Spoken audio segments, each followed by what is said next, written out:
Amigos, amantes de la vida sencilla y de las grandes historias que laten en el corazón de nuestro profundo interior, prepárense para otra jornada inolvidable. Hoy vamos a explorar los senderos polvorientos del campo de una provincia. Allí, el tiempo parece tener un ritmo diferente, más lento, dictado por el sol y por la lluvia. Historias como la que voy a contar, llenas de misterio, superación y la resiliencia del hombre de la tierra, son un tesoro que debe ser preservado, sentido, vivido. Si usted, como yo, cree en el poder de una buena anécdota y en la belleza de un pasado que aún nos enseña, lo invito a unirse a nuestra familia de narradores. Presione el botón de me gusta en este video y suscríbase al canal para no perderse ninguna de nuestras aventuras. Su apoyo es el motor que nos impulsa a traerles más y más pedazos de nuestra cultura. Corría el año 1958. El aire, pesado y tibio, parecía llevar en su aliento el olor a tierra mojada por la llovizna que se negaba a llegar, y al mismo tiempo, la promesa distante de un aguacero que refrescaría el paisaje castigado. En Los Palmares, una pequeña hacienda incrustada en el corazón del campo, la vida de Benito Beto. Almeida seguía el compás ancestral de la naturaleza. A sus 45 años, Beto era la imagen misma del hacendado auténtico. Rostro curtido por el sol inclemente, manos callosas de quien conoce el peso de la azada y el nudo firme del lazo, ojos marcados por arrugas de expresión que contaban historias de sonrisas escasas y tristezas profundas. Viudo hacía casi una década. Desde que la fiebre se llevó a su María, la casa, en la hacienda Los Palmares, se había convertido en un erial silencioso, llenado solo por el eco de sus propias memorias y por el canto de los pájaros. Beto no era un hombre de grandes posesiones, pero la tierra era su vida, su sustento, la herencia de su padre y lo que soñaba con dejar a los hijos que nunca llegaron. Aquel día, el sol ya se inclinaba hacia el poniente, pintando el cielo con tonos anaranjados y púrpuras, cuando Beto, sudado y exhausto, guiaba su carreta de bueyes de vuelta a la casa principal de la hacienda. El olor dulce de la melaza de caña que transportaba se mezclaba con el aroma terroso del ganado y el humo de alguna quema lejana. Sus pensamientos, como siempre, estaban en las labores. La sequía que amenazaba el maizal, el ganado flaco en el pasto, la vieja cerca que necesitaba reparaciones. La vida era una batalla diaria, silenciosa, pero Beto nunca se quejaba. Había una dignidad en su trabajo, una pureza en su conexión con la tierra que lo hacía seguir adelante, incluso en la más profunda soledad. Pero no todas las batallas se libraban contra la naturaleza o el tiempo.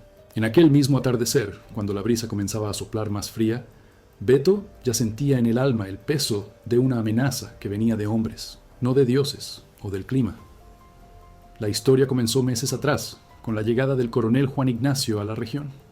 Un hombre de pocas palabras, pero de mucha ambición, que venía comprando tierras vecinas a precios viles, expandiendo su imperio de plantaciones de café y criaderos de ganado. Beto, con su pequeña propiedad, se veía como un grano de arena en el engranaje de la máquina del coronel. Las ofertas de compra de la hacienda Los Palmares eran constantes, y la negativa de Beto, siempre educada pero firme, se había convertido en una molestia. «Esta tierra es mi vida, coronel, no está en venta», había dicho Beto, enfrentando la mirada fría del hacendado más grande. La negativa de Beto, sin embargo, solo sirvió para encender la furia y la codicia del coronel. No tardaron en comenzar los problemas.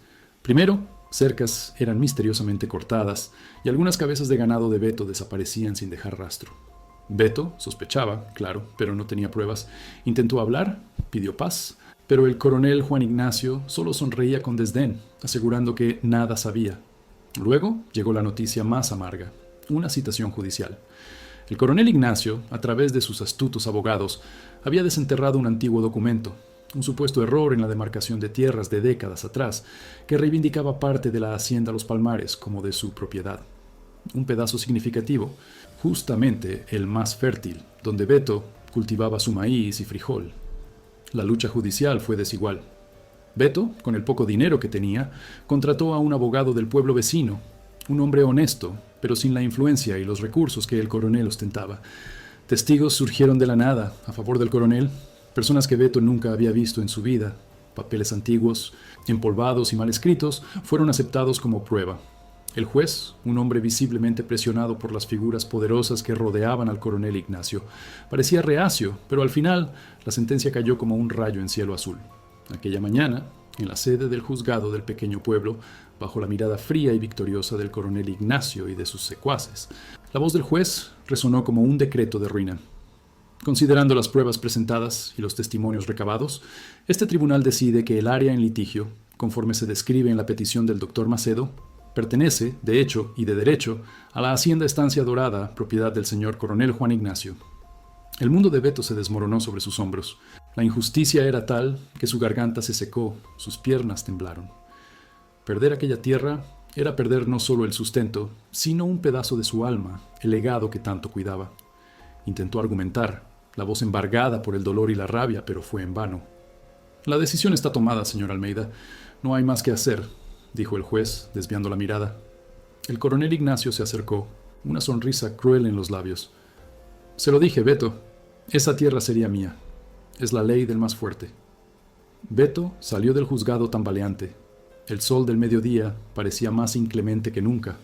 La noticia se esparció como fuego en el pasto seco. A lo largo de la semana, el coronel Ignacio no perdió el tiempo. Mulas y carretas de bueyes con sus peones comenzaron a invadir la parte de la tierra de Beto, demarcando la nueva posesión, talando árboles, preparando el terreno para sus plantaciones de café. El hacendado más viejo se sentía impotente, derrotado. Intentaba mantenerse firme, pero las lágrimas resbalaban en silencio cuando la noche caía, y él estaba solo en su galería, mirando la porción de tierra que ya no era suya. ¿Qué haría ahora? ¿Cómo mantendría la hacienda? El dolor de la pérdida era físico, apretándole el pecho. La injusticia carcomía su fe en la bondad del mundo. Mis amigos, ¿desde qué ciudad están viendo esta historia? Déjenlo aquí en los comentarios. En aquel atardecer fatídico, días después del inicio de la ocupación de sus tierras, Beto regresaba de la propiedad donde había intentado en vano negociar con los peones del coronel para al menos cosechar lo que quedaba de su maíz. El sol, ya casi engullido por el horizonte, teñía de tonos rojizos el polvo que se levantaba a cada paso de su viejo caballo. Trueno. Beto apenas veía el camino, sus ojos turbios de cansancio y la amargura arraigada en el alma. Apretó las riendas con fuerza, el cuerpo encorvado bajo el peso de la derrota, sintiéndose un hombre pequeño e insignificante ante la voracidad del mundo. Ya no había esperanza, parecía. No para él, no allí. Fue entonces cuando, en el silencio roto solo por el trote lento de Trueno y el zumbido distante de un escarabajo, un brillo extraño llamó su atención, casi escondido entre la maleza seca a la orilla del camino de tierra. Un objeto fuera de lugar, contrastando con el paisaje árido y monótono. Beto, con un sobresalto de curiosidad que hacía mucho no sentía, tiró de las riendas. Era una maleta de cuero, antigua pero intacta, abandonada allí, en medio de la nada. Bajó del caballo, el corazón latiéndole con una extraña premonición. No lo sabía, pero aquel objeto insignificante, arrojado al margen de la vida, llevaba en su interior el elemento más misterioso y transformador que Benito Almeida jamás imaginaría encontrar. Un secreto capaz de reescribir su destino o de condenarlo para siempre. El peso de la pérdida de sus tierras aún era una herida abierta en el corazón de Benito Almeida, pero la visión de aquella maleta de cuero, allí, solitaria en el camino de tierra batida, plantó una semilla de curiosidad en su alma exhausta. El cuero, oscuro y gastado por el tiempo, parecía contener historias, secretos. Beto bajó de Trueno, sintiendo el roce del polvo en sus botas. Se arrodilló, los dedos gruesos y callosos tanteando el cierre oxidado. Con un chasquido metálico que rompió el silencio del atardecer, la maleta se abrió. Lo que Beto encontró allí dentro no era oro, ni plata, ni siquiera papeles antiguos. Era algo que desafiaba su razón, su experiencia de vida. Anidada en un tejido suave y oscuro, como protegida por una cuna improvisada, reposaba una pequeña caja metálica. No era de hierro, ni de cobre, ni de bronce. El material tenía un brillo extraño, medio opaco, medio iridiscente, y era frío al tacto, incluso bajo el calor persistente del campo. Adornando sus superficies, símbolos grabados se entrelazaban en diseños que Beto nunca había visto en libro alguno, o en cualquier piedra de iglesia. Y lo más perturbador, la caja pulsaba. Una luz tenue, de un azul casi etéreo, brotaba de sus entrañas, y un zumbido casi inaudible, pero constante, llenaba el aire, haciendo que los vellos del brazo de Beto se erizaran. El hacendado retrocedió instintivamente, como si hubiera tocado un ascua. Sus ojos, acostumbrados a la simplicidad del campo y a las verdades concretas de la tierra, tardaron en procesar lo que veían. Aquello no era de este mundo, al menos no del mundo que él conocía, el mundo de asada, de ganado, de sol y lluvia. Una mezcla de temor y fascinación lo invadió. ¿Era cosa del diablo? ¿Un presagio? ¿O sería una broma de mal gusto? Pero ¿quién haría tal cosa y la abandonaría allí, en medio de la nada? Beto dudó, la maleta abierta a sus pies. El sol ya se ponía por completo, y las sombras de la noche comenzaban a extender sus brazos sobre el paisaje. Debería dejar aquello allí, olvidar lo que vio, pero el zumbido, la luz, los símbolos indescifrables, todo aquello lo retenía. Era como un imán tirando de su alma fatigada. Cautelosamente, extendió la mano nuevamente y tomó la caja. Era más ligera de lo que parecía, y el frío metálico seguía irradiando, extrañamente reconfortante, a pesar del misterio. Aquel objeto no debería existir. No en 1958, en el interior de una provincia. Con la maleta y su contenido inusual, Beto subió de nuevo a Trueno, sintiéndose más ligero y al mismo tiempo más pesado. El camino de regreso a la hacienda Los Palmares, que antes parecía interminable con el fardo de la derrota, ahora ganaba un nuevo y extraño propósito.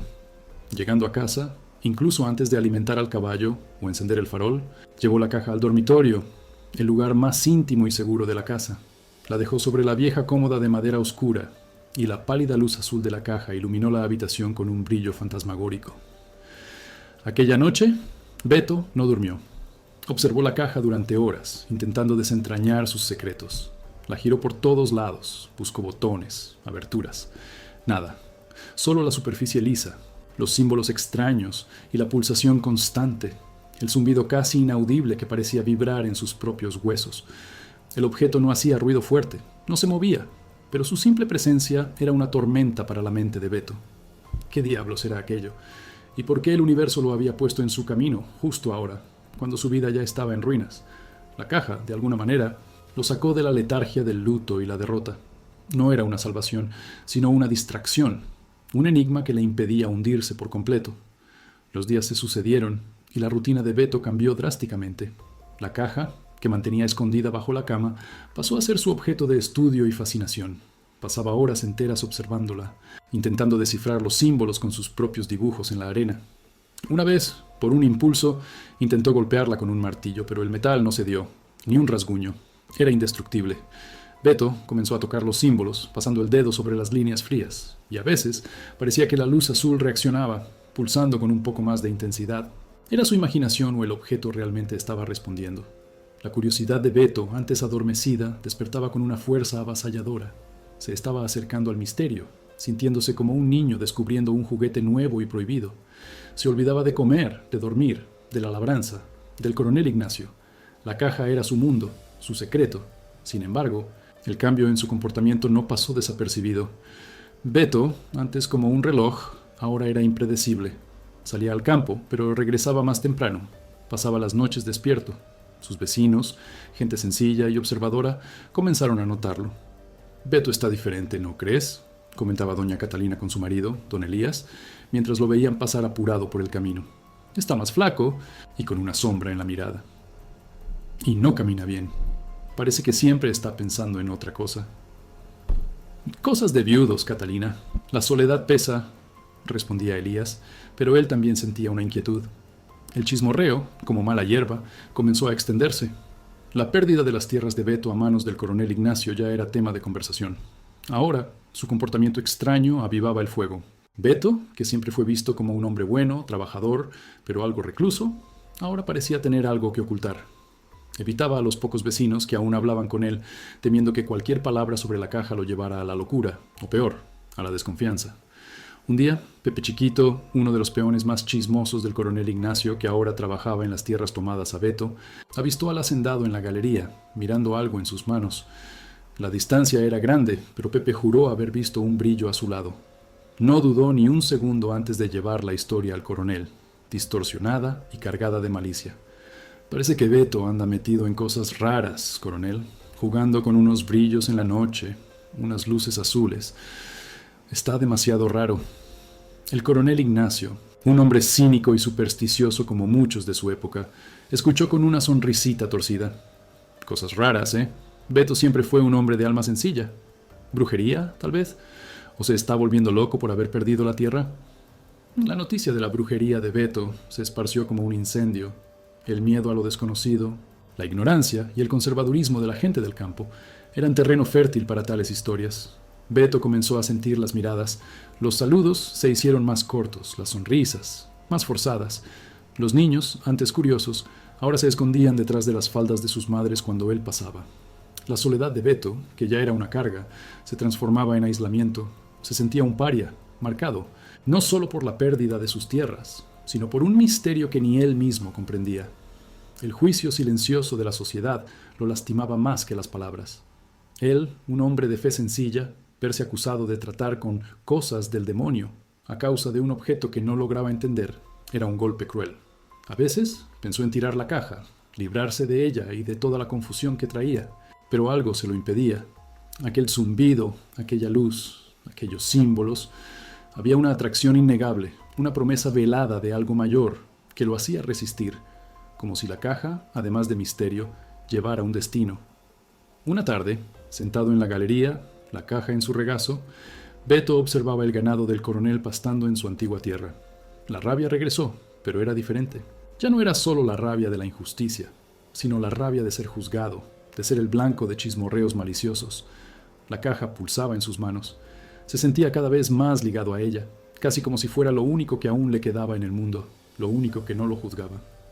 El objeto misterioso, que un día fuera solo un hallazgo extraño, ahora era el centro de su vida, el punto de convergencia de su soledad, su pérdida y la creciente desconfianza de la comunidad.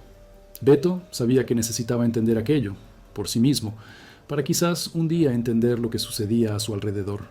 La caja no era solo un artefacto, era un desafío, un enigma que lo empujaba más allá de los límites de su propia existencia y de la comprensión de todos. Poco sabía él que esta aproximación con lo desconocido apenas estaba comenzando y que los juicios que sufría ahora eran solo el presagio de una tormenta mucho mayor.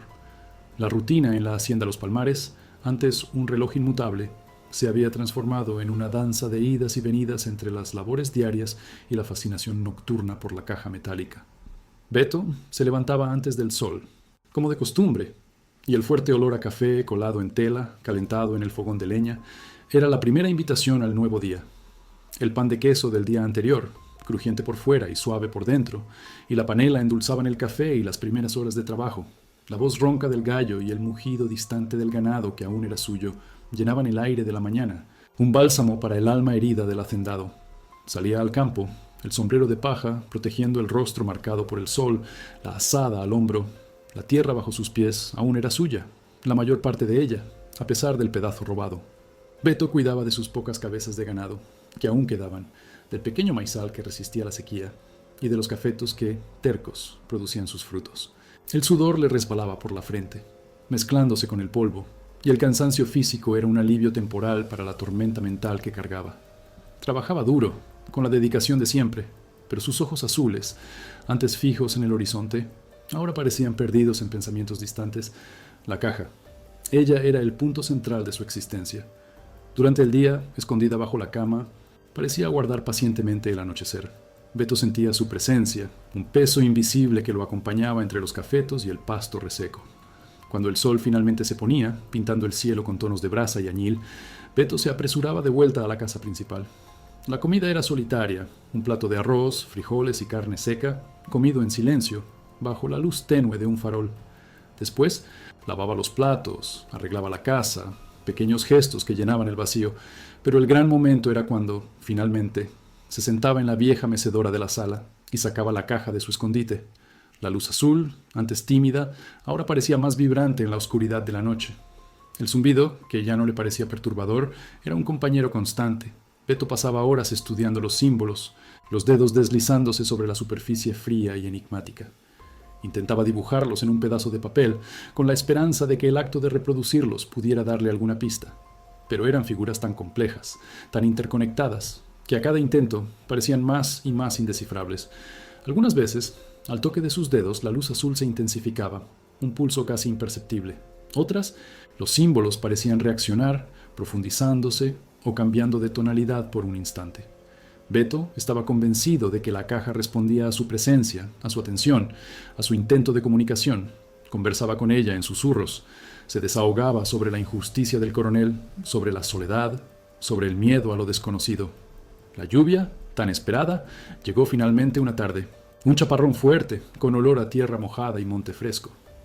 El ruido de las gotas golpeando el tejado de teja de barro, escurriendo por las canaletas improvisadas, era una sinfonía para los oídos de Beto.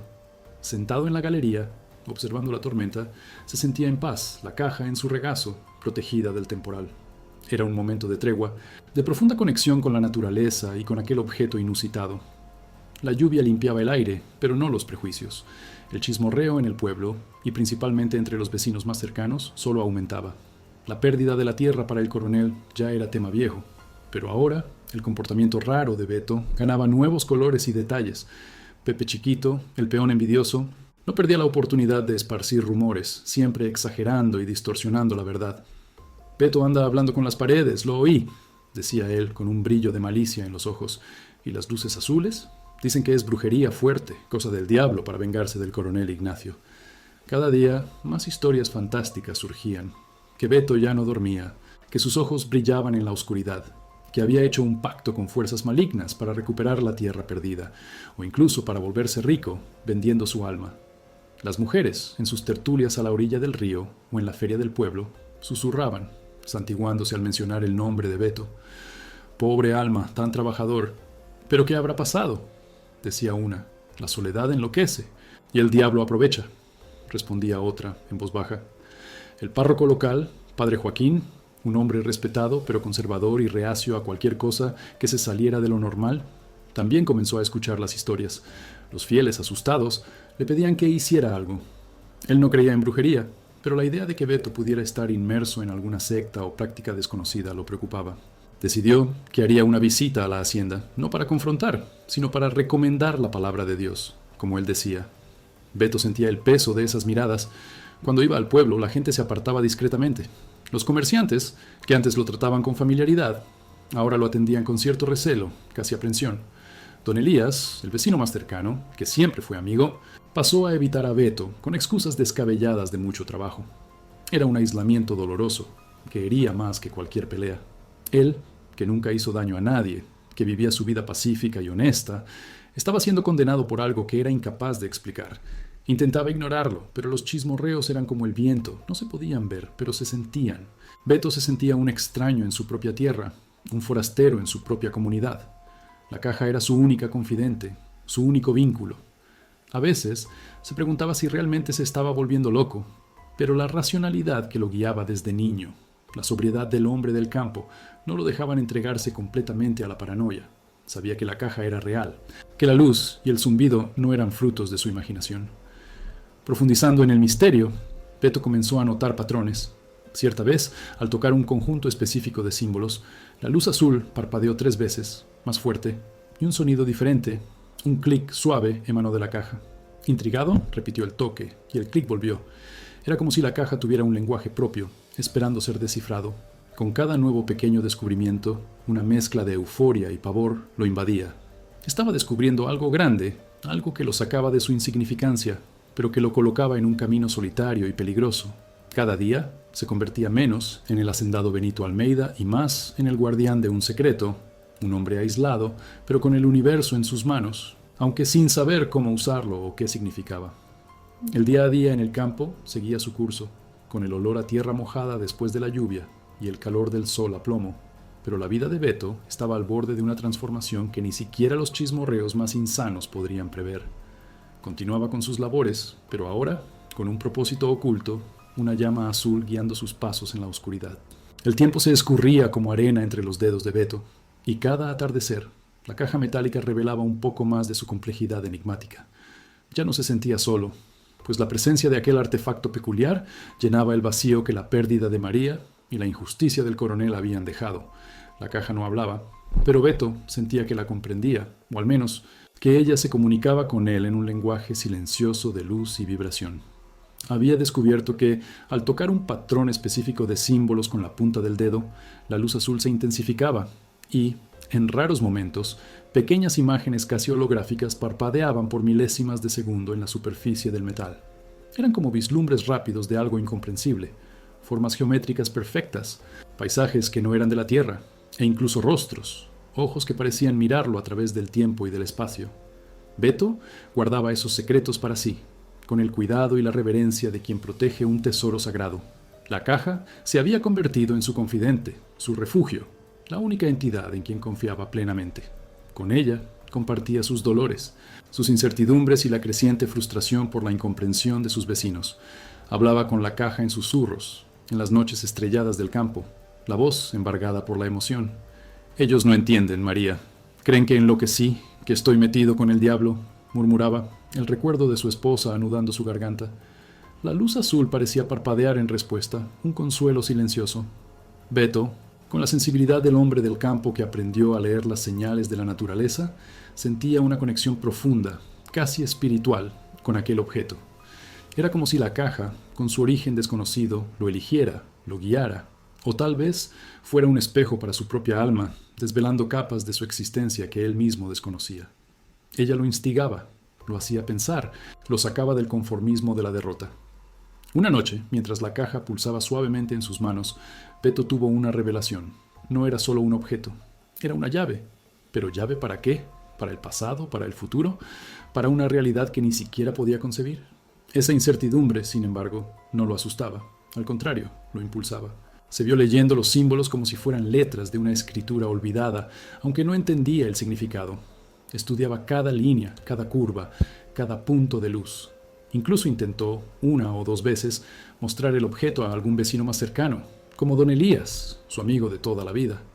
Pero la reacción siempre era de pavor o de desprecio. Elías, al ver la luz azul y escuchar el zumbido, se santiguó rápidamente y se apartó, los ojos desorbitados. Beto, por el amor de Dios, deshazte de esa cosa. Eso no es de Dios, no, exclamó Elías, la voz cargada de miedo. Beto percibió, entonces, que estaba solo en esa jornada. Su secreto era intransferible, su misión solitaria. Amigos míos, si están disfrutando de esta historia, de este viaje por las emociones y misterios de nuestro interior, por favor, dejen su me gusta en este video. Es un pequeño gesto que marca la diferencia para que sigamos trayendo narrativas que tocan el alma. ¿Podrían vivir en esta época, con tantos misterios y prejuicios, con la vida dictada por la tierra y por una sociedad tan cerrada? El chismorreo, ahora, no era solo sobre la locura de Beto. El coronel Juan Ignacio, un hombre mezquino y controlador, había escuchado de Pepe Chiquito y de otros peones historias cada vez más estrambóticas sobre el brillo azul en la hacienda Los Palmares. En un primer momento se burló, pensando que Beto estaba senil, pero la insistencia de los relatos y el hecho de que Beto estuviera cada vez más recluido despertaron su desconfianza. Sabía que Beto no tenía nada de valor, pero la curiosidad del coronel era insaciable y su ambición sin límites. ¿Qué brillo es ese? ¿Será que el viejo escondió algo de valor en esas tierras antes de que yo las tomara?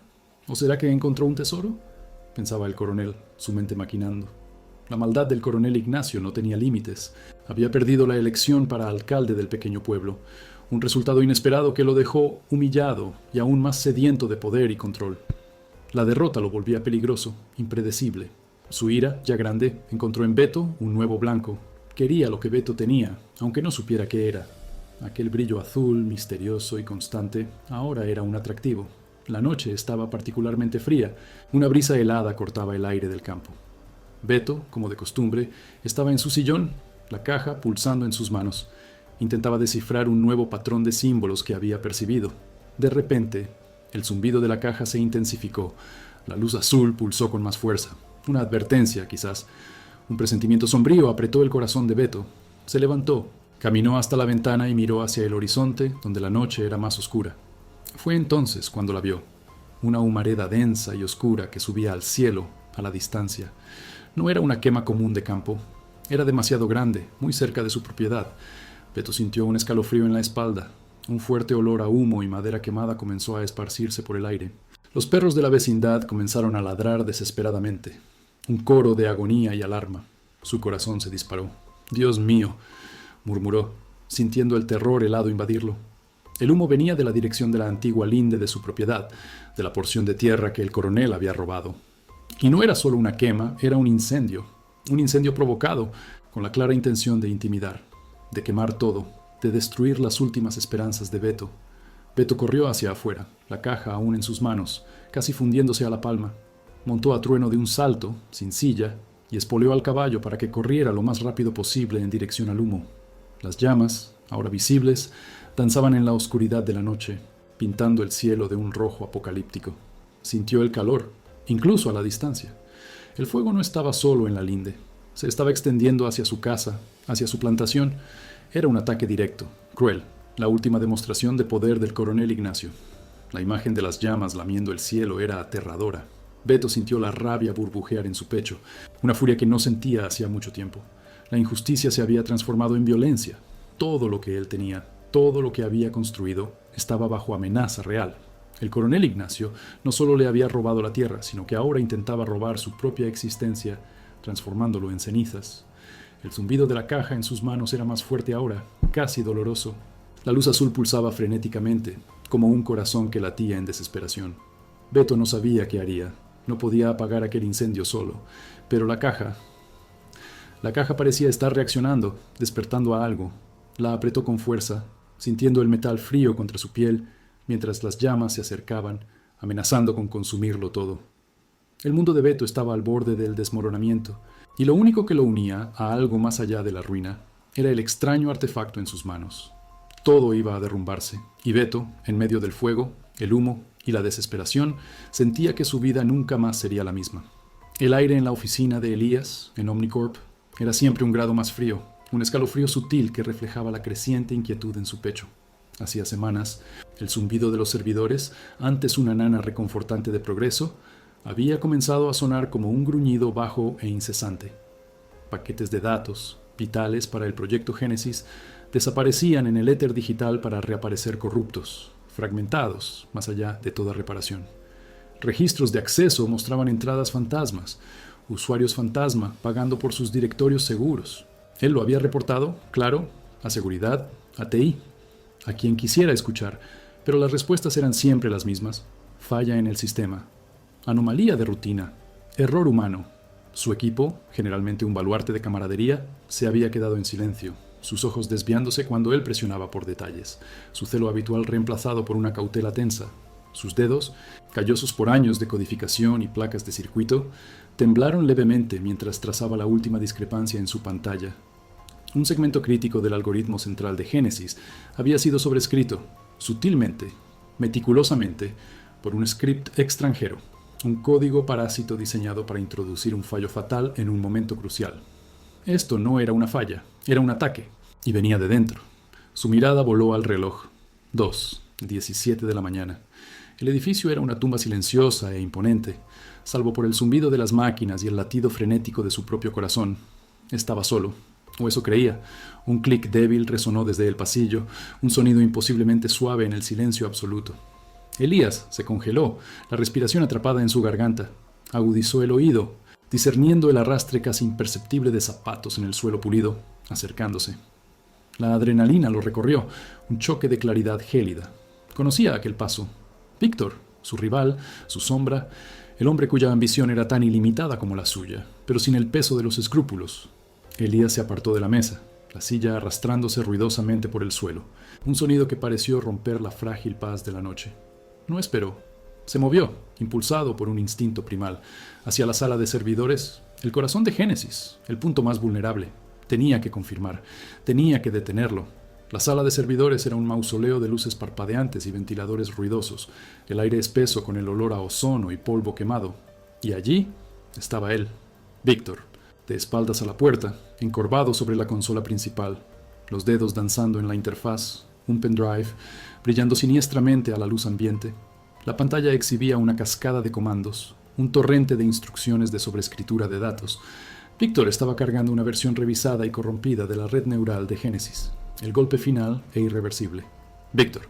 La voz de Elías falló, ronca de furia y descreencia. «Elías, ¿qué haces aquí? ¿Búhos nocturnos? ¿Somos nosotros?» Sus ojos, generalmente fríos y calculadores, ahora brillaban con un triunfo depredador. «Llegaste temprano. Maldito seas», siseó Elías, avanzando las manos cerradas en puños. «Estás destruyendo todo, todo lo que construimos, todo lo que tú construiste». Víctor rió, un sonido frágil y sin alegría. Génesis siempre fue un esfuerzo colectivo, Elías. Algunos de nosotros simplemente entendimos su verdadero potencial mejor y cómo asegurar que alcance su mercado previsto. Gesticuló vagamente hacia la pantalla, donde la barra de progreso de la carga estaba en 92%. Solo unos minutos más, y tu pequeño sueño se convertirá en nuestra realidad. Elías avanzó, Un acto desesperado e impensado. Atacó a Víctor, no para herirlo, sino para detenerlo, para arrancarle el pendrive, para tirar de los cables si fuera necesario. Colisionaron con un golpe nauseabundo, la cabeza de Víctor golpeando el borde de la consola. El pendrive voló de su mano, deslizándose por las placas elevadas del suelo. Víctor soltó un gruñido de dolor, empujando a Elías con una fuerza inesperada. ¡Tonto!, rugió Víctor, apresurándose a recuperar el pendrive. ¿Crees que esto cambia algo? Elías corrió tras él, pero Víctor fue más rápido, recuperando el pendrive en el momento en que Elías alcanzaba su brazo. En la lucha que siguió, un rack de servidor suelto, precariamente equilibrado de un mantenimiento anterior, tembló. Elías, desesperado, forcejeó intentando arrancar el pendrive del agarre de Víctor. Víctor, desequilibrado, tropezó hacia atrás, golpeando el rack. El metal gimió, crujió y luego se derrumbó. Un estruendo ensordecedor llenó la sala. Chispas volaron cuando los cables de energía se rompieron y los circuitos explotaron. Uno de los servidores más grandes y pesados se soltó, balanceándose descontroladamente en sus montajes flojos, golpeando a Elías en el costado de la cabeza. Un destello de dolor cegador, un zumbido en los oídos. Se tambaleó hacia atrás, agarrándose la sien, la visión borrosa, una humedad cálida y pegajosa brotando en su cabello. Cayó, aterrizando con fuerza de espaldas, el aire expulsado de sus pulmones. Víctor, aunque conmocionado, estaba de pie, sosteniendo el pendrive ahora destruido. Sus ojos, desorbitados por un miedo súbito y genuino, se dispararon desde el rack caído hacia Elías, luego hacia las luces de emergencia parpadeantes que ahora bañaban la sala con un brillo carmesí siniestro. La sala de servidores, antes un faro de poder tecnológico, era ahora una escena de caos total. Humo salía de componentes rotos, cables soltaban chispas como serpientes malévolas, y la pantalla principal, que antes exhibía el progreso de la carga, ahora gritaba una alerta de fallo crítico del sistema. El proyecto Génesis. Elías se dio cuenta con un pavor angustiante. Estaba en ruinas. Pasos resonaron por el pasillo, más cercanos esta vez, acompañados de voces urgentes. Seguridad. Víctor, recuperando la compostura con una velocidad asombrosa, miró a Elías, luego a los destrozos, y una expresión escalofriante y calculada reemplazó su miedo. Dejó caer el pendrive destruido en el suelo junto a la mano extendida de Elías. Luego manchó sutilmente de grasa y sangre la manga de Elías, antes de enderezarse, fingiendo una lesión. La puerta se abrió. 2 guardias de seguridad corpulentos, seguidos de cerca por Amelia Vance, la implacable jefa de I+D, con el rostro pálido, pero los ojos afilados e implacables. Sus miradas barrieron la devastación. Luego se posaron en Elías, tendido entre los destrozos, sangre escurriendo por su rostro, el pendrive incriminatorio a pocos centímetros de su mano. Víctor, mientras tanto, estaba de pie, sosteniéndose el brazo, con una expresión de profunda angustia grabada en su rostro. ¿Qué diablos pasó aquí? La voz de Amelia era un látigo en el aire lleno de humo.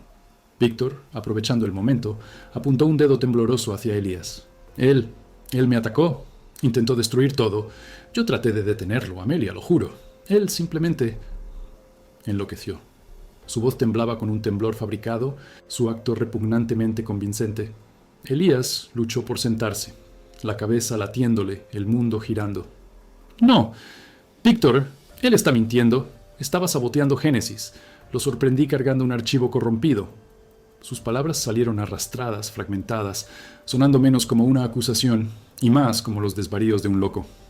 Los ojos de Amelia se entrecerraron, su mirada fija en el rack de servidor roto, luego en la consola principal que mostraba fallo crítico del sistema, proyecto Génesis fuera de línea. El peso total de la catástrofe se abatió sobre su rostro. «¡Seguridad! ¡Conténganlo!», ladró ella, su voz desprovista de cualquier calidez. «Lleven a Víctor a la enfermería». Los guardas se movieron rápidamente, tirando de Elías bruscamente para ponerlo de pie. Sus brazos fueron torcidos hacia atrás, una esposa apretando una muñeca. El metal frío quemó su piel, se estremeció, sus protestas muriendo en su garganta, perdidas en el sabor metálico de la sangre. «Esto es una locura. Tienes que creerme, Amelia», suplicó, sus ojos fijos en los de ella, buscando cualquier indicio de duda, cualquier reconocimiento de la verdad. Pero no había nada, solo una resolución fría y dura. «Elías», dijo ella, su voz extrañamente tranquila a pesar del caos. «La evidencia habla por sí misma. Los registros, el testimonio de Víctor y esto». Señaló los destrozos a su alrededor, un paisaje de metal retorcido y cables soltando chispas. «Tú solo derribaste nuestro proyecto más vital». Transformaste meses, años de trabajo, miles de millones en inversión, en humo. Respiró hondo y tembloroso. Considérese despedido, con efecto inmediato, y no se preocupe en volver a buscar sus pertenencias. Serán enviadas a su dirección. Las palabras lo golpearon como un puñetazo físico, cada sílaba un martillo en su alma. Despedido, inmediatamente. La empresa a la que dedicó su vida, el proyecto que era su obra maestra, su propia identidad, todo arrancado en un instante. Los guardias comenzaron a arrastrarlo hacia afuera, sus pies arrastrándose por el suelo, dejando un ligero rastro de sangre. Miró hacia atrás, desesperado, a la sala de servidores en ruinas, a Víctor, que estaba triunfante junto a Amelia, un verdadero vencedor, su rostro ahora completamente desprovisto de cualquier pretensión de dolor o angustia. El mundo fuera de la sala de servidores era un borrón de colores silenciados y sonidos resonantes. Los pasillos blancos y estériles parecían extenderse infinitamente, llevándolo no a la libertad, sino a un abismo. Fue escoltado por el vestíbulo vacío, pasando por los torniquetes de seguridad silenciosos, y hacia el frío cortante antes del amanecer. Las puertas de cristal automáticas chirriaron detrás de él con un sonido de finalidad, sellándolo fuera para siempre. Estaba en la acera desierta, el vasto e imponente edificio de Omnicorp cerniéndose detrás de él, sus pisos superiores aún brillando con la luz indiferente de los sistemas automatizados. La ciudad apenas comenzaba a despertar, un ligero rubor naranja manchando el horizonte este, prometiendo un nuevo día que parecía completamente sombrío. Su cabeza le latía, un dolor sordo e insistente que reflejaba la abrumadora desesperación en su pecho. Tanteó en su bolsillo en busca del teléfono. Los dedos torpes, aún temblando. Necesitaba llamar a Sara, su esposa, su roca. ¿Cómo podría contárselo a ella? ¿Cómo podría explicar que todo lo que habían construido, cada sacrificio, cada noche tardía, cada vacaciones pospuestas, acababa de evaporarse? Estaba tan seguro, tan cerca de un descubrimiento. Génesis revolucionaría la energía renovable, cambiaría el mundo. Y ahora era un destrozo humeante, y él, Elías Vance, el arquitecto de su potencial, estaba siendo pintado como su destructor. El frío penetró en sus huesos, más profundo que el aire de la mañana, un escalofrío nacido de una pérdida absoluta. Su empleo, su reputación, su futuro, todo se había ido. Cerró los ojos, apoyándose en un poste frío, el sabor de la derrota amarga espeso en su boca. Podía sentir el peso de una acción legal inminente, la humillación pública, el juicio silencioso de excolegas. La gran visión de Génesis, el único faro de esperanza en su vida, no solo había sido apagada, sino usada para incinerarlo. No tenía nada más. Estaba a la deriva, destrozado, un paria en un mundo que ya no reconocía. La tormenta de hecho había comenzado, y él estaba atrapado en su ojo, indefenso y solo. El frío de la madrugada vació la ciudad, y el alma de Elías, expulsada de su santuario de silicio, parecía vaciarse con ella. El dolor en su cabeza latía con cada palpitar de su corazón destrozado. El teléfono, una tabla de salvación en otras épocas, pesaba en su mano como un ancla de plomo. ¿Cómo podría llamar a Sara, su esposa, su fortaleza, y decirle que todo lo que habían construido, cada sacrificio, cada promesa susurrada en noches tranquilas, se había desintegrado en humo y mentiras? El anillo de oro en su dedo, el mismo que usaba desde el día de su boda, parecía apretarlo, recordándole la vida que había jurado proveer, ahora en ruinas. Se tambaleó hasta su coche, las llaves tintineando en su mano temblorosa. El interior estaba helado e inertes, reflejando su estado de ánimo. Se sentó, el rostro entre las manos, los recuerdos de aquella sala de servidores en destrozos, de la acusación gélida de Amelia, de la risa victoriosa de Víctor girando en un ciclo vicioso en su mente. El sabor de la sangre en su boca era un recordatorio vívido de la violencia, física y metafórica, que había sufrido. Pero entonces, en medio de la densa niebla de desesperación, un destello, un pequeño, insignificante detalle, una terquedad profesional. Años atrás, después de un incidente de fallo de hardware que casi comprometió un prototipo inicial, Elías había instalado un módulo de seguridad de última generación en la consola principal de la sala de servidores de Génesis. No era un sistema de monitoreo común, ni siquiera formaba parte de la red principal de Omnicorp. Era un canario en la mina de carbón, un dispositivo autónomo, microencapsulado, programado para registrar anomalías de acceso y actividad crítica de hardware a través de un enlace de datos cifrado a un servidor de respaldo remoto personal que él mantenía fuera de la empresa. Había diseñado la interfaz para ser casi invisible, incrustada en la propia consola, con una cámara estenopeica minúscula y un micrófono direccional. Una redundancia que nadie sabía, ni siquiera el equipo de seguridad de Omnicorp. Nunca pensó que necesitaría usarlo. Nunca. La desesperación dio paso a una dosis helada de determinación. Encendió el coche, el motor gimiendo al cobrar vida. El dolor en la cabeza seguía allí, pero ahora era un recordatorio irritante, no incapacitante. Tenía que llegar a casa. Tenía que acceder a aquel módulo. La casa estaba oscura y silenciosa cuando llegó. Sara aún durmiendo profundamente. Se movió como un fantasma, cada movimiento una tortura. En su oficina particular, un refugio de tecnología y libros, encendió su estación de trabajo, un sistema robusto que había construido desde cero, separado de cualquier cosa corporativa. Sus dedos, aunque aún temblaban, encontraron el patrón rítmico en el teclado.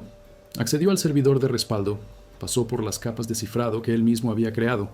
El proceso fue agonizante, cada milisegundo pareciendo una eternidad. La pantalla brilló, las barras de progreso arrastrándose. Entonces, llegó. La pantalla exhibió una serie de registros de acceso ilegales, códigos de sobrescritura datados con precisión quirúrgica para las últimas semanas, culminando con el incidente de aquella noche. Y entonces, el video, la transmisión de alta resolución, completa con audio, de aquella minúscula cámara estenopeica. La calidad era sorprendente, la prueba, innegable. Elías observó, la sangre helándose en sus venas mientras revivía cada segundo. Víctor, sus dedos danzando en la consola, el pendrive brillando a la luz ambiente, el código parásito inundando el sistema, la imagen de su propio ataque desesperado, la colisión, el rack de servidor cayendo, y entonces el momento que sellaría su destino. Víctor, en medio del caos y el humo, mirando a la cámara, una sonrisa rápida y maliciosa antes de manchar la manga de Elías con grasa y sangre, y luego posicionarse, la personificación de la víctima. Todo fue grabado, cada palabra, cada movimiento, cada mentira. Una rabia fría y controlada lo dominó. Ya no se trataba de desesperación, se trataba de justicia. Tenía la prueba, no solo de su inocencia, sino de la traición deliberada de Víctor. Guardó los archivos en varios dispositivos cifrados, replicando la evidencia, garantizando que no pudiera ser borrada o negada. Necesitaba un escenario, y sabía exactamente dónde Amelia y Víctor intentarían enterrar la verdad. En la conferencia de prensa de emergencia que Omnicorp convocaría para gestionar la catástrofe de Génesis y pintar a Elías como el villano. Pocas horas después, mientras el sol comenzaba a iluminar una nueva mañana, Elías estaba en la puerta de Sara, el rostro pálido, pero los ojos ardiendo con una nueva resolución. Le explicó todo, tranquilamente, metódicamente, mostrándole el video, los registros, el shock, la rabia y luego la feroz determinación en su rostro reflejaron la suya. «Vamos a limpiar tu nombre», dijo ella, la voz firme. «Se arrepentirán del día en que se metieron contigo». La conferencia de prensa de Omnicorp fue un circo mediático. El CEO, un hombre austero con una sonrisa forzada, estaba en el podio, flanqueado por Amelia, cuyo rostro estaba impasible, y Víctor, que estaba sentado en una silla de ruedas, el brazo falsamente vendado con una expresión de dolor calculada. Los focos brillaban, los micrófonos se aglomeraban. El CEO comenzó su declaración preparada, lamentando la pérdida irreparable del proyecto Génesis debido a actos irresponsables de un ex empleado. Fue entonces cuando la puerta se abrió con un golpe, y Elías entró, no como un paria, sino con la cabeza en alto, Sara a su lado, sosteniendo una pequeña unidad USB. Un escalofrío recorrió la sala. Murmullos, clics de cámaras. Amelia y el CEO se congelaron, los ojos desorbitados. Víctor, al verlo, casi se cae de su silla de ruedas, la sonrisa falsa derritiéndose en terror. «¡Detengan las mentiras!». La voz de Elías resonó por la sala, cortando las últimas palabras del CEO. «Yo tengo la verdad». Un mar de reporteros se volvió, micrófonos girando, ojos hambrientos de un escándalo. Seguridad comenzó a moverse, pero Sara intervino, mostrando una orden judicial que había conseguido por teléfono a través de un amigo abogado. «Él tiene derecho a presentar sus evidencias», declaró, su voz clara y fuerte. Elías subió al podio, mirando directamente a Amelia, luego a Víctor, quien estaba visiblemente sudando, la palidez reemplazando su bronceado.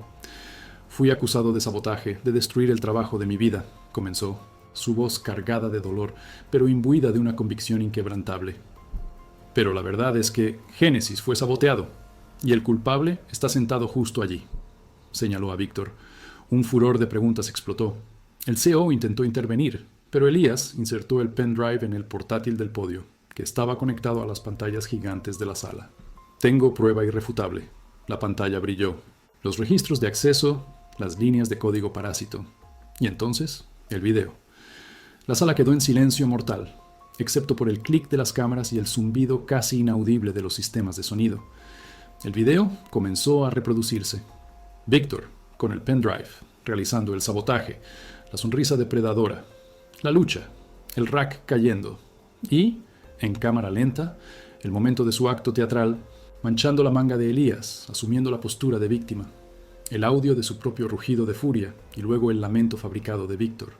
La respiración colectiva en la sala fue audible. Amelia, en shock, se llevó una mano a la boca, sus ojos fijos en la pantalla, la verdad extendiéndose por su rostro como una enfermedad. El CEO estaba pálido como un fantasma, su imperio de mentiras desmoronándose ante los ojos del mundo. Víctor intentó levantarse, su farsa expuesta, pero fue empujado de vuelta a su silla por uno de los guardias, que ahora lo miraba con una expresión de asco. Él intentó incriminarme, declaró Elías, su voz creciendo en fuerza y autoridad. Estaba vendiendo Génesis al mejor postor, una versión corrompida, debilitada para asegurar beneficios continuos de fuentes de energía obsoletas. Miró a la multitud, a cada rostro, a cada cámara. Destruyó años de progreso, miles de millones en inversión y la esperanza de un futuro más limpio para beneficio propio. «¡Es un truco! ¡Es falsificado!», gritó Víctor, su voz estridente y desesperada. «Los metadatos y las firmas criptográficas prueban lo contrario», replicó Elías, girando la pantalla para exhibir la información técnica. «Este es un módulo que yo mismo instalé, fuera de su red. Es infalsificable». La humillación de Víctor fue completa. Su máscara de víctima hecha añicos bajo el peso de la evidencia irrefutable. Guardias de seguridad, conmocionados y avergonzados, se acercaron rápidamente a Víctor, quien fue arrastrado fuera de la sala, sus protestas histéricas desvaneciéndose en los pasillos. Un coro de voces se alzó en la sala, una mezcla de reporteros conmocionados y, para sorpresa de Elías, algunos de sus antiguos colegas, «¡Justicia para Elías!». La voz, nítida y alta, provino de un joven desarrollador a quien Elías había mentorado, ahora de pie entre la multitud, el puño alzado en señal de apoyo. La frase fue repetida, resonando por la sala, un grito de reivindicación. Amelia se acercó a Elías, los ojos llorosos, el rostro contraído de vergüenza. «Elías, lo siento mucho», susurró, la voz temblorosa. «Cometí un error terrible. Omnicorp, haremos todo lo que podamos para corregir esto. Víctor será procesado con todo el peso de la ley. Haremos una declaración completa, una disculpa pública. Tu nombre será limpiado. Y Génesis, podemos reconstruir. Te imploro que vuelvas». Elías la miró, el dolor y el agotamiento aún presentes en sus ojos, pero ahora mezclados con una calma recién descubierta. «No es tan simple, Amelia», dijo, su voz un poco ronca, pero firme. «Génesis está destruido. Lo que Víctor hizo, la traición que permitió, el proyecto está comprometido más allá de toda reparación en su forma actual». Hizo una pausa, mirando la sala, los rostros ahora solidarios, a Sara, cuya sonrisa era todo lo que importaba. «Y yo. Yo necesito un nuevo comienzo». La crisis había pasado. La verdad había sido gritada, no solo susurrada, sino resonada por los pasillos de Omnicorp y reverberando por el mundo. Víctor sería responsabilizado, su carrera y reputación en ruinas. Elías estaba limpio, su reputación restaurada. Pero la victoria era agridulce. Génesis, la obra de su vida, había sido irremediablemente dañada. La confianza en Omnicorp estaba rota. Estaba de pie en la acera una vez más, pero esta vez, junto a Sara, el sol de la mañana en su rostro. El vasto edificio de Omnicorp aún se erguía, pero parecía más pequeño ahora, su fachada fría desprovista de su antigua grandiosidad. El futuro era un libro en blanco, las páginas aún en blanco. Estaba libre de la sombra de Víctor, de la corrupción corporativa, pero también libre del proyecto que había definido su vida. La verdad estaba fuera, la justicia había sido hecha, pero ¿qué traería el mañana? La pregunta permaneció suspendida en el aire, tan vasta e incierta como el horizonte que se extendía ante ellos. Tenía su nombre, su amor y su mente brillante, pero la dirección, el próximo paso, el nuevo sueño. Todo eso aún estaba esperando ser escrito. El humo de la batalla se disipó lentamente, revelando no la desesperación de un final, sino el alba de un nuevo comienzo. El silencio que siguió a la batalla del despertar no fue el de la muerte, sino el de un mundo que respiraba hondo, exhausto pero victorioso. Los gritos de guerra se dieron paso a gemidos de dolor y luego a susurros de alivio y gratitud.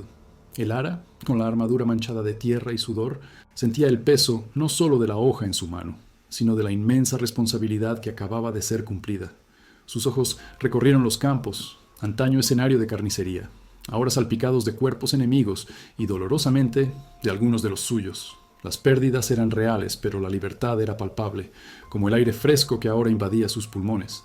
Kyle estaba a su lado, su mirada sombría mezclada con un orgullo silencioso. No necesitaban palabras. La comprensión mutua era un bálsamo para las heridas invisibles. Los primeros días fueron de luto y de trabajo arduo. Los muertos fueron honrados con dignidad, sus nombres grabados en la memoria de la aldea.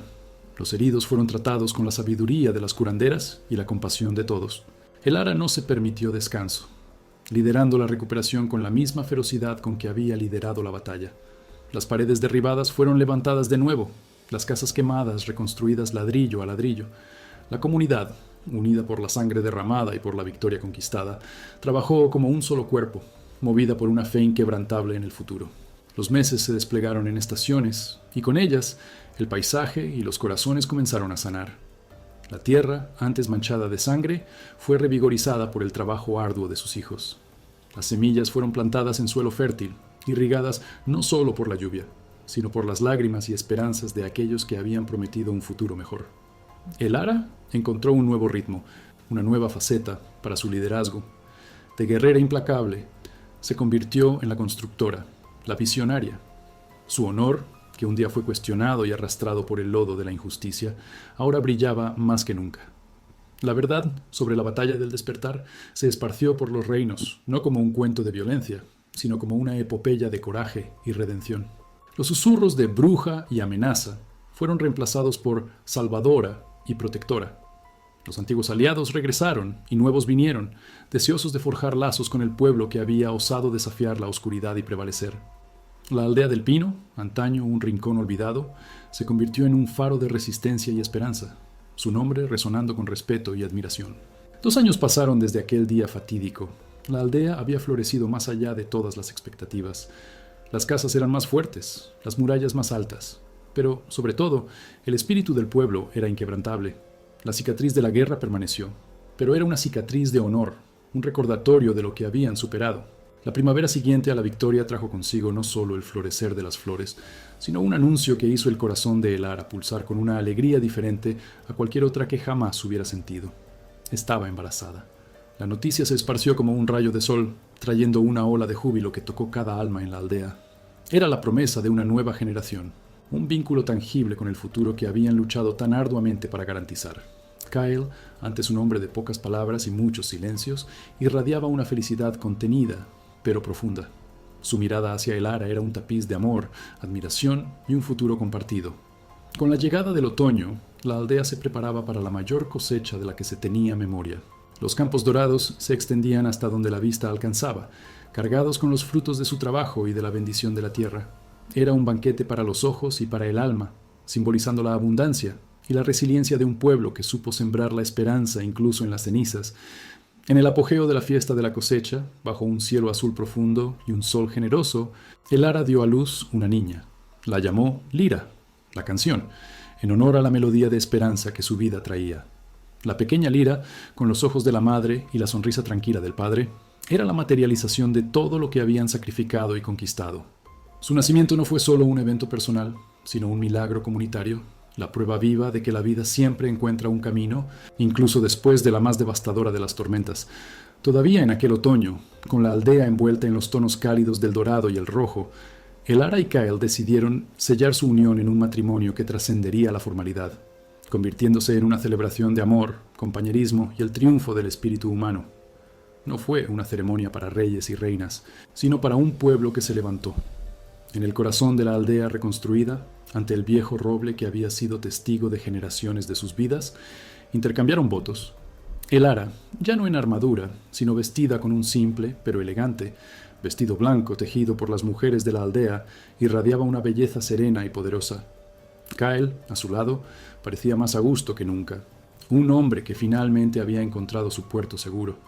El matrimonio fue más que la unión de 2 corazones, fue la unión de una familia, de un legado y de un futuro. Lira, en brazos de su abuela, parecía sonreír al nuevo mundo que sus padres habían ayudado a forjar. La fiesta duró días, con canciones, bailes y risas que resonaban por las montañas, ahogando los ecos distantes de la guerra. Era la expresión más pura de la alegría, de la paz y de la fe renovada. Elara, ahora no solo líder, sino madre y esposa, sentía una plenitud que nunca había imaginado posible. Miraba a su hija, a Kyle, a su pueblo. El honor de su clan no solo había sido restaurado, sino elevado a un nivel de leyenda. Habían probado que la verdadera fuerza no reside solo en la capacidad de luchar, sino en la capacidad de amar, de perdonar, de reconstruir y de encontrar la esperanza incluso en los momentos más sombríos. El camino no había sido fácil.